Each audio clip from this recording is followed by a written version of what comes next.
A challenging trading environment has weighed on Woolworths. The retailer has posted a near 17% drop in annual headline earnings per share from continuing operations and a 29% slump for the total group. That's as sustained interest rate increases and higher cost of living affected consumer confidence, footfall and spend in Australia.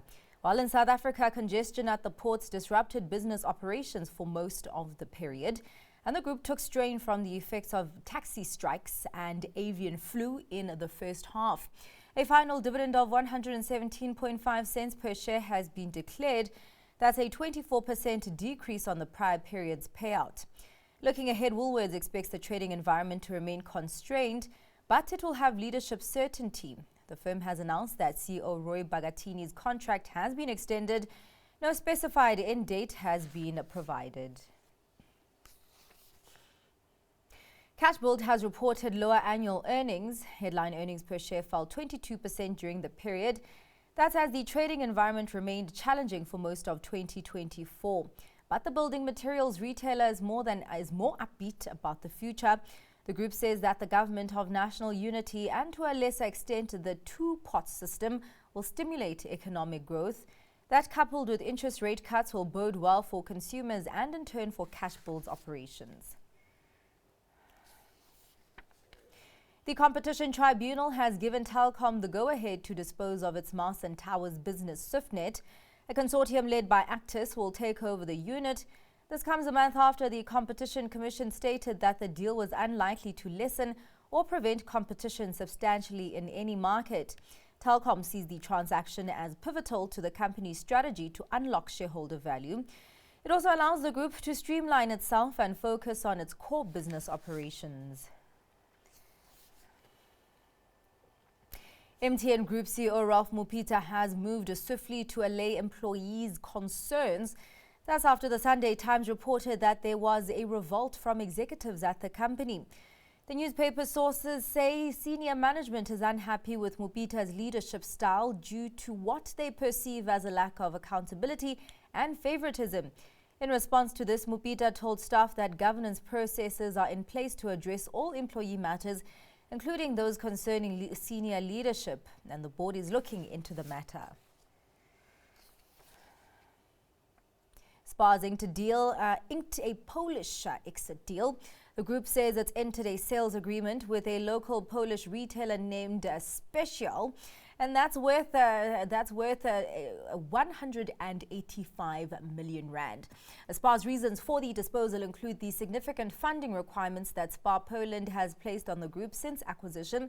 It's also pointed to the impact that ongoing financial losses on that end, and says significant time and investment would be needed to have that unit become earnings generative and value accretive to the group. Eskom might consider a second life extension for Koeberg.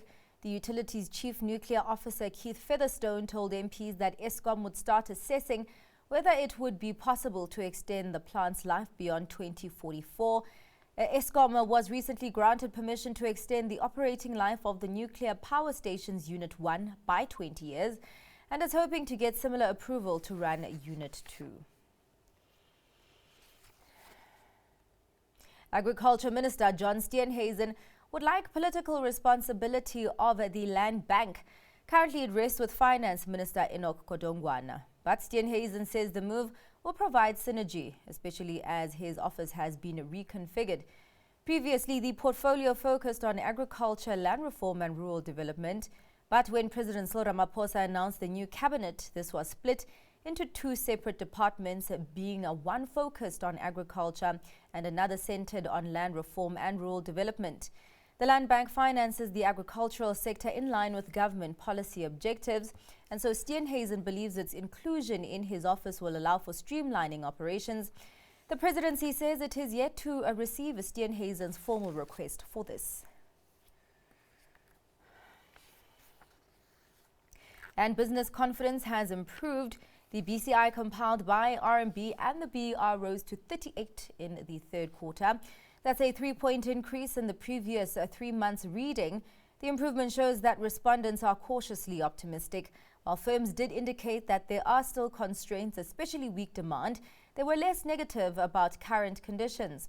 And for the first time since early 2022, a slight net majority of respondents expect business conditions to improve in the next quarter. Further afield, Novo says the European Union will continue to face intermittent shortages of diabetes drug Ozempic into the final quarter of 2024 on the back of strong demand for the drug. Now let's take a look at this package report for more.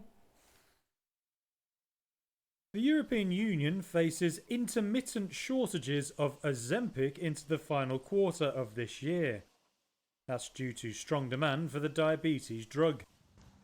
But maker Novo said this week the problem won't affect all member states. However, the company recommends healthcare workers limit initiating new patients on Ozempic until the supply situation improves. Novo is racing to expand production capacity to meet runaway demand for Ozempic and its related obesity drug Wegovy. Some analysts forecast the obesity drug market could be worth about $150 billion by the early 2030s. A Novo spokesperson told Reuters the firm was working to expand its global production capacity. They added the firm is set for almost $6.7 billion in capital expenditures in 2024, just under double last year's number. All doses of Ozempic are currently available in the US.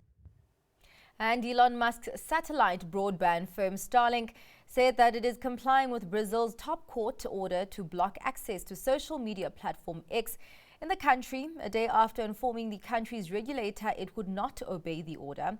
Let's take a look at this package report for more.